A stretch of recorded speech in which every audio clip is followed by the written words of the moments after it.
Hey friends, and welcome back to another episode of the Legacy Boss podcast. We are super excited today. We have a special guest, Rachel Ngom from She's Making an Impact is here with us.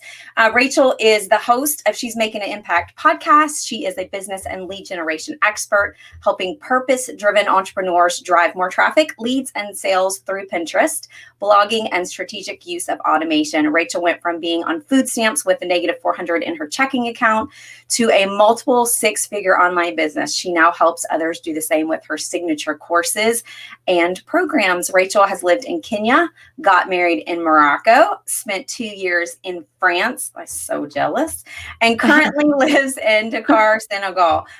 Learn more about Rachel at rachelandngom.com. Welcome. We're super excited that you're here. And this is a whole fun thing. I feel like has come full circle.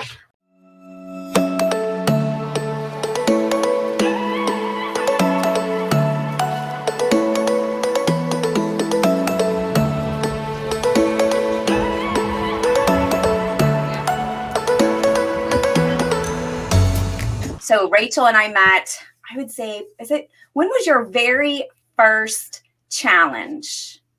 My very first that I ever did for this was, my very first Pinterest challenge was December 2017. So it's been a hot minute. I was in that very first challenge. The first one?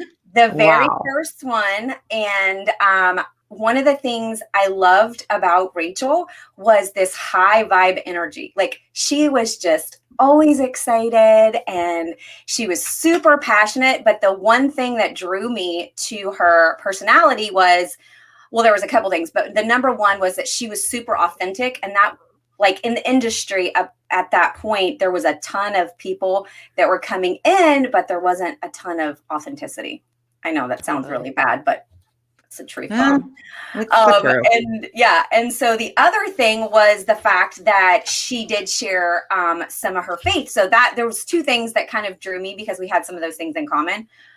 So it was super exciting just to get a chance to meet her. And then I think, I don't know, maybe a year later, you and I ended up on an hour-long call, I think, to talk just about my business and where I was heading. And so that was really cool. But anyways, I've followed her and love what she does. But I wanted to tell a quick story.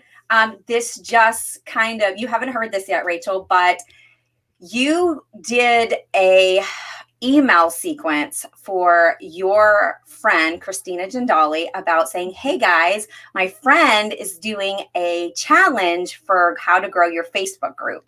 And so I was kind of like, I mean, okay, why not? So I signed up for the challenge. And one of the very first things that Christina asked once she started the challenge is go through a list and write down all of your information and find a biz partner through this challenge so that you guys can work together and have someone help to soundboard ideas because we had all these projects we had to do. And so there was tons of people like listing out all their stuff. And then I ran across Marcy's and it's like, hey, I'm a mom boss. I have 7 kids. I live on the West Coast. And I was like, I don't know. I'm not going to put anything on there to anyone except her. Well, she ends up responding and we met and we have been friends for 2 years doing all the things together. And it was because you sent an email about somebody else's challenge. And it was destiny. So I love it. Yeah. I love it. So we actually had we got together in Dallas a few months ago and actually did 4 or 5 days of launching the podcast and all kinds of fun stuff. So anyways, I wanted to tell you that you never know how your impact will make a difference. Making an impact, girl. I absolutely love that. I had no idea. So it's really fun. Yeah. Christina was like, what? I think she even put it on her Instagram stories, but anyways, enough about us. We want to talk to you about your stuff. So we're just going to jump right in. And so tell us why you decided to make an impact with your business. So the name of your business clearly has very intentional declarations in it, right? It's called She's Making an Impact. So what is it that made you to decide to go that route with your business? So one, that was like a God download. I didn't come up with it. It was just like, boom. All right, we're going with it. Second thing, my whole background is actually in social work. And so I had my master's in social work. I lived in Kenya for 6 months, lived in Senegal for 6 months. And that was like my intentional career path. Like when I got my master's, I was like, all right, we're going to find a job. And I became an accidental entrepreneur. And so this wasn't my plan. It was God's plan, I guess. And so I was always thinking to myself, how could I incorporate like the social work, like the giving and generosity and impact that I wanted, that I was going down that route until I couldn't find a job, with entrepreneurship. And my whole message is the more money you make, the greater impact you can create. And with entrepreneurship, we have a platform where we can impact thousands, millions of lives, and we can use the money in our business to give back and contribute and do so much.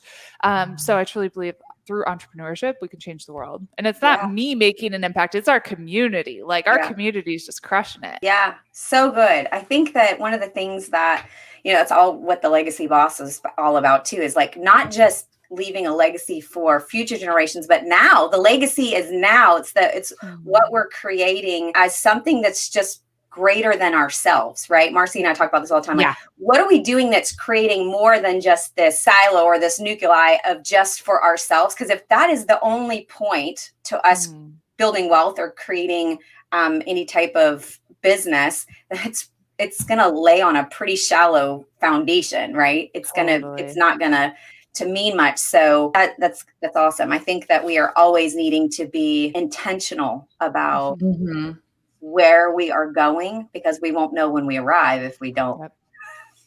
Yeah, for sure. Yeah. And I love what you said, Rachel, there about being I'm taking notes. So FYI, if you are listening or watching this on YouTube, please grab your notebook because you're about to be writing. But I already wrote down that you said you're an accidental entrepreneur. And I love that because I think a lot of us have found ourselves in those places. I was one of those that was forced to look at a plan B and just loved every moment once I jumped into entrepreneurship. So I get that. But I have had a lot of mamas kind of in the spot of going, well, I spent all this money on an education, and they feel like they're wasting it when they move to entrepreneurship. So I love that you used what you learned on that educational realm to then apply to entrepreneurship and really take you where you are. So anyone that's listening that's kind of has that inner self-limiting belief that, well, I have to do this because I paid for it. No, you don't.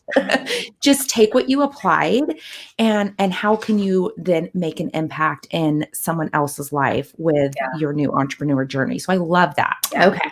Sure. So let me move on to the second question because, and again, if you're listening, grab your notebook, hit pause if you need to. Because we have a lot of product-based entrepreneurs listening. And Rachel, that's really kind of our niche and who our heart is, because both Shauna and I clearly are product-based entrepreneurs as well.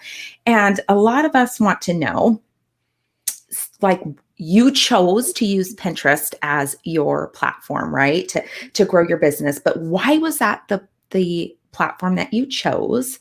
And what has it done specifically for your growth? Yeah. So I think every entrepreneur needs to know that you're going to have to pivot at some point in your business if you haven't already. And so it's like you got the education and you didn't find the job. You're going to have to pivot and become an entrepreneur, So for me, it was I grew my platform, basically my first business on Facebook and Instagram. And I had 70,000 combined followers on those two platforms. And back in the day, it was so easy to post and get all these comments and make all these sales. And then the first logarithm change happened. And it was like, boom, it just stopped. And I was left scrambling, all right, I need to figure something else out because obviously I'm not going to get a job. I'm an entrepreneur now. So I started blogging and putting my blog content on Pinterest. I didn't have a huge strategy behind it or anything like that, but I noticed my traffic was increasing. And then I looked, I'm like, I have 34,000 people every month coming to my blog from Pinterest. My email list was growing on autopilot. And that first business was in the network marketing space. And I started teaching other people in my network marketing company how they could use Pinterest to grow their business. And so it all kind of happened organically, naturally, and again on accident. And didn't expect myself to become a Pinterest expert or anything. It was just, hey, how can I keep keep my business going, and found a ton of success there. And now we've had over 1,800 students go through our program Pin with Purpose, and some of them tripling their sales within 60 days. So it's been pretty awesome. That's amazing. That's amazing. And I just love that message again about having to pivot. Like, even if you aren't ever going to go into the entrepreneur world, your life is about those ups and downs, right? Like, it has to look like a heartbeat. So, because you're living, if it's flat, you're flatlined. And so there'll be those times that you do have to pivot in your life. You do have to make a decision that maybe you weren't prepared for. But when you look at the options, when you take that step in faith, right? Like, you're going to make the right decision. I always feel like if I just try my hardest, of course, pray and go, okay, what's my best choice here? And then take that in faith. If it's wrong, a door's going to shut, right? Like, you're going to get that rejection as protection thing. So I love that you just said, hey, this isn't working. I'm going to switch platforms. And that was really where you were meant to go. So I think that's just gives me chills. I love it. Yeah, everything happens for a reason. It's like I didn't find a job in social work because I was meant to be doing this. And my impact can be so much greater through doing this. So I love that. Like, rejection is just redirection. And it's so true.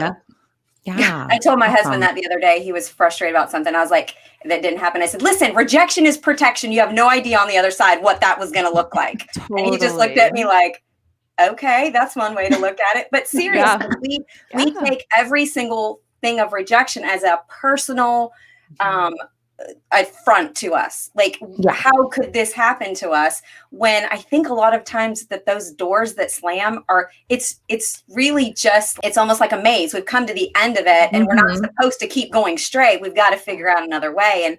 And if we get really quiet and still, sometimes we just we listen, So because we work with so many product-based entrepreneurs, there's a sticking point. So why is their barrier of entry into Pinterest so high in their business? Like, what is the reason that people feel petrified to learn Pinterest? Like, we work with people that are a lot of handmade. So handmade creators or makers, or they're sourcing products. And we talk about Pinterest in our business and they're like, yeah, I can't, I just can't go there. I don't have the bandwidth to take on this. They feel like it's this huge mountain, and it is a little bit of learning, but what do you think is the reason why so many people are freaked out about, they'll first make a Facebook page, right? Like, that's the first thing, like, we're start a business. But what do you think is the reason why so many people just decide not to go that route? Because it totally makes sense if you're a handmade creator to get on Pinterest. A lot of times it's just the unknown. Like, it's not the sexiest platform. Facebook and Instagram are the sexy things. That's like, you start a business, you have to have an Instagram account, you have to have a Facebook page, even though they don't work hardly at all anymore. Like, maybe back in 2012 would have been a really good time to go that route. But now it is pay to play, and it's expensive. It's really expensive now. And so I think the unknown is a big thing. And then they don't realize a lot of times they might think, I have to be like a designer or really understand graphics or, some kind of guru content creator or something like that.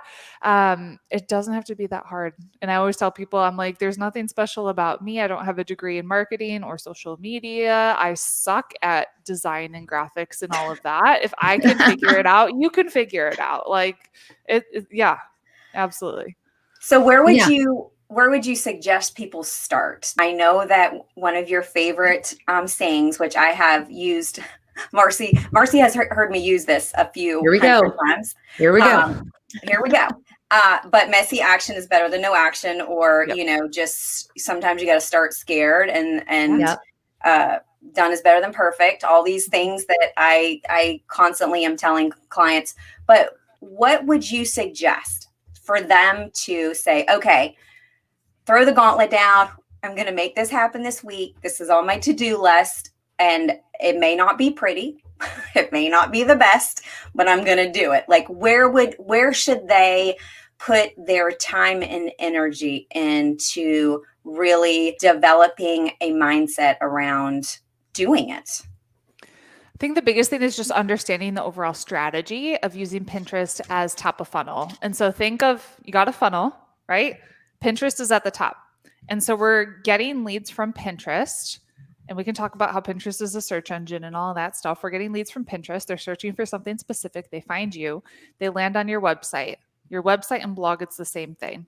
Okay. Mm-hmm. So they land there. You're creating content that's adding value. Yeah.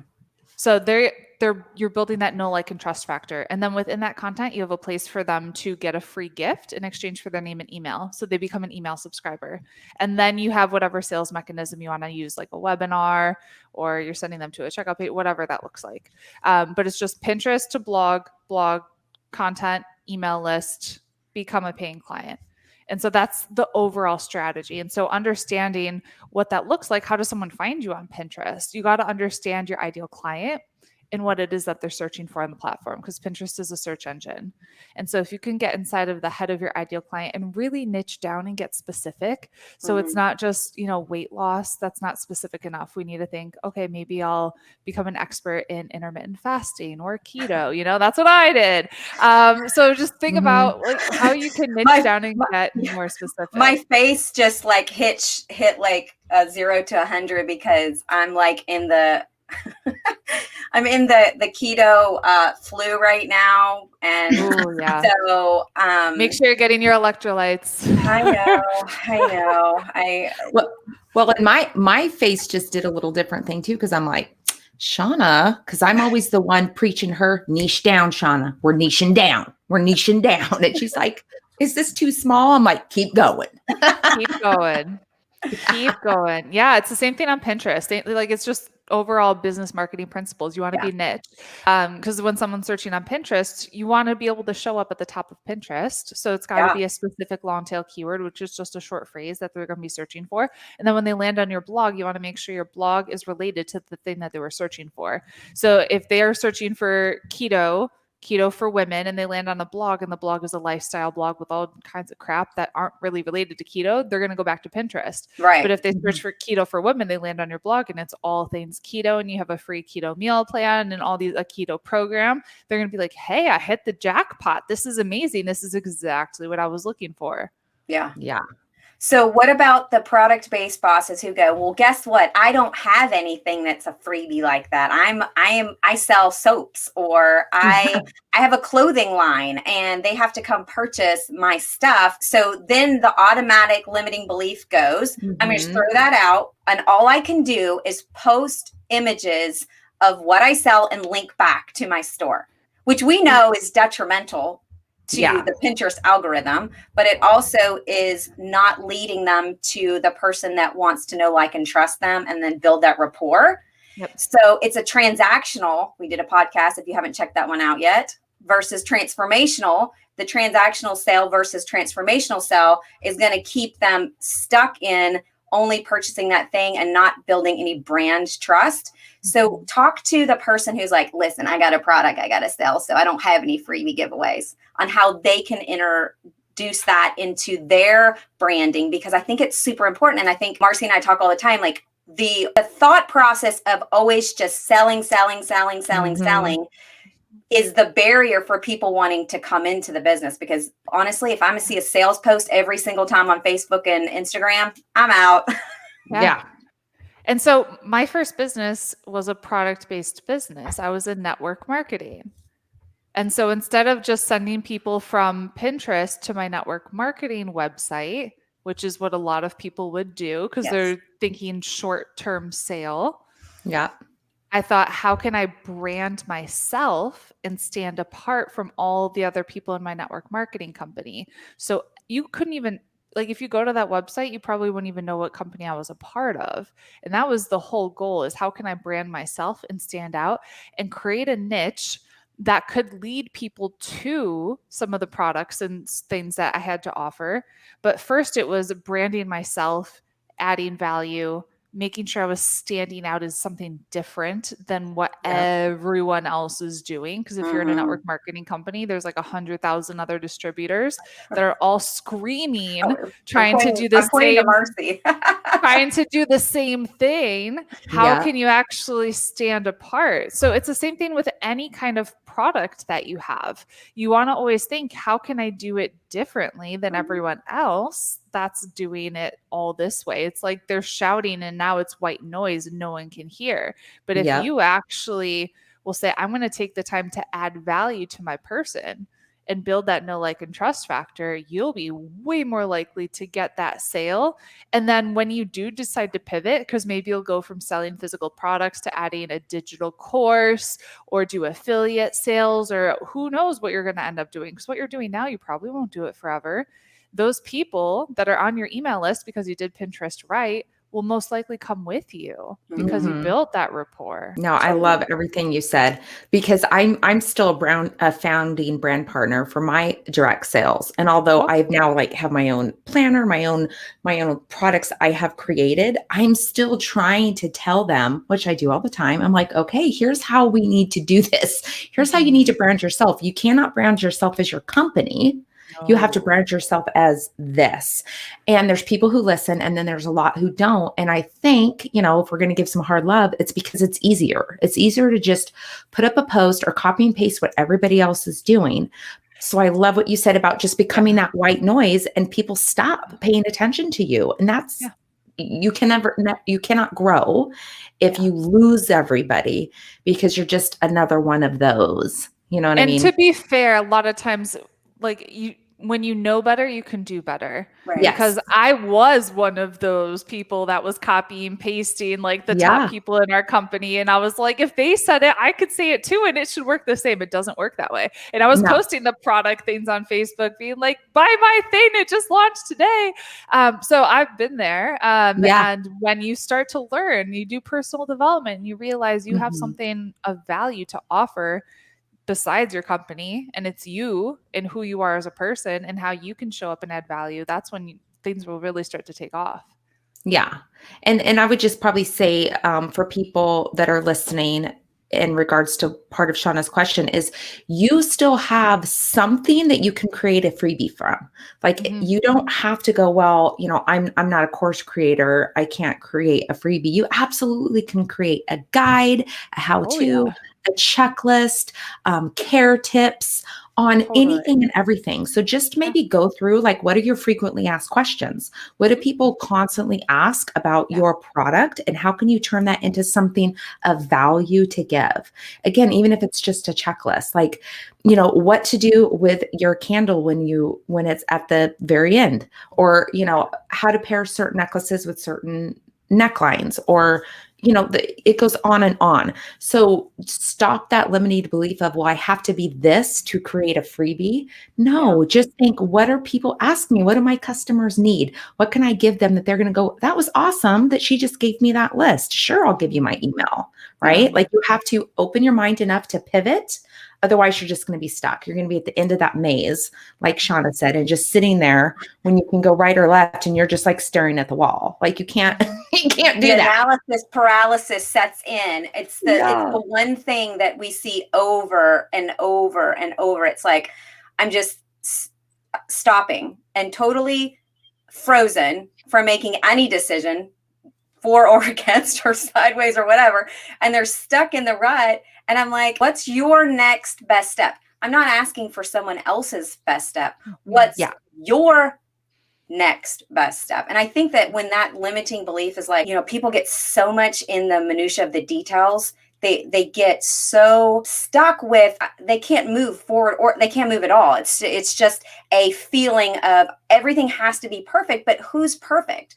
You have to decide on what your perfect is and go with that. I mean, everyone that has ever created anything at some point stopped and said, this is my best. And I'm going to put it out there. Yep. Totally. So, it'll never be perfect. 80% is good enough. Love that. Making it happen. I'm going to write that down. I'm going to write that down. 80% is good enough. Okay. Okay, Rachel. I know I'm not going to tell my kids that. I'll tell myself. I'm like, no, keep going. No, I'm just kidding. Okay. Going to go on to number 4. And so that's really kind of what we're talking about with this next question, Rachel. And at the very beginning, Shauna talked about how at one point you were negative in your account. And like, if you're listening, just be like, yo, shout that out to the stars. And if you're watching this on YouTube, drop a me, because we've all been there. And now you're, high 6 figures and like living in, Seagal and loving your life, which we can all absolutely get there. We just have to do the work, right? So what I want to ask you is, what do you feel like has been that biggest key or that biggest decision that really helped you grow your business? Getting help and not doing it alone. Love that. Tony Robbins says you can compress decades into days when you have the right strategy. And I think so many entrepreneurs are trying to like nickel and dime their way to success. When in reality, if you just sucked it up and figured out how you can create the money to invest in yourself and get a business coach, you'll get there a million times faster. And I know you might tell yourself, I can't afford it. It's too expensive. I don't have the money. Look around your house and think, what the heck can I sell? We sold all of our bedroom furniture except for our bed. We sold our dining room table. We sold our TV, Xbox. Like, I was like, everything's got to go because I'm going to do this program. And that program took us to 6 figures within 2 years. So like the biggest thing that you can do is stop trying to do it on your own. I had one of my my clients, she had spent so much money on courses, like probably anywhere from $20,000 to $50,000 on courses. Oh, wow. And when she came to me, she still wasn't clear on her niche. And I was like, all right, this is what we're doing. You're doing this. And then she just needed like the direction. And so her first year, she did 6 figures. Now she's working with one of the top copywriters in the world, was just on his podcast, did 6 figures in contracts in 14 days. And it's just like, a lot of times we think we're going to do the next shiny object and that's going to be the thing. When in reality, if you said, all right, I'm going to stop buying the $100 programs. I'm going to figure out how I can create money to invest in a higher level coach that can give me specific direction for my unique situation. Right. You'll get there so much faster. Yeah. Oh my gosh. Hallelujah. Mic drop right there. Right. And, Shauna and I have been, trying to preach that again to our product. We have some people who are just starting out, and I mean, we get it. Like, you barely have enough to like keep going. Mm-hmm. So you don't have to go, well, let me do a $25,000 coach tomorrow. And I haven't even gotten a website, right? There's still a process, but we keep saying, like, don't just think that if you get 1,000 freebies and you pile them all together, that's all the secret sauce, right? Or all those tiny little things. Like, those are just ways to get to know, do I want to work with this coach? Do I like her style? Do I feel a connection? Yep. And then you have to take those next steps if you really want to, like you said, that Tony Robbins said, compress decades into days. For me, heck yeah. Like, I don't want to wait till I'm, all my kids are gone. Like, I want this now. So, I have a coach, and I've noticed my own difference was with, how I was before and how I am now. So even, I think you look at the highest level of people, they have coaches. And so I think when you start out, we have a lot of product-based people that feel like that's somehow admitting that you don't know. It's like, well, of course you don't know. You don't know what you don't know. That's okay. Like, you shouldn't know, right. But there's other people that do, that can like just say, hey, come on, let's go. And, but you have to be willing to put in the work and the effort, open up your mind, be coachable, and then invest in someone who can truly help you. So I love that. And we need someone to show us our blind spots. Oh, yeah. Like, shine a big light that says, okay, you have a limiting belief, but it even goes beyond that. You are not willing to take the step because why? And then we have to get real honest with ourselves, because the people that we surround ourselves, let's just be real. Let's just break down the truth bomb. The people we surround ourselves typically are people that make us feel good about ourselves, which is okay. There's nothing wrong with that. They love us, so they're going to support us. And they, most of the time, unless you have like somebody that in your life that likes to drop truth bombs to you, like my husband is one of those people. And he is one of the people that is my biggest cheerleader, but he has no problem saying, that's a dumb idea and it's not going to work. Like last night, I was pitching an idea as we were heading home And I was like, hey, so there's this thing and I think I can do it. And he looked at me and he's like, no, bad idea. And I was like, why? And he said, you don't have any more time. You can't buy time because the thing that you're suggesting has to have you in the mix. And there's not enough of you to go around. Yep. So it's good to have people in our lives that say, yeah, no. No, Nope. that you're going in the wrong direction. Here, we're going to bring you back over here. But one of the things that Marcy and I talked about recently, we did a podcast, and I'm probably going to botch this title, but it says, do you want it as bad as you say you do? And that one of the reasons why is because like what you said, what are you willing to do? Are you willing to downsize your life? Like we just moved to North Carolina, like right before the coronavirus started. And I sold my big, beautiful house and we downsized to half the size.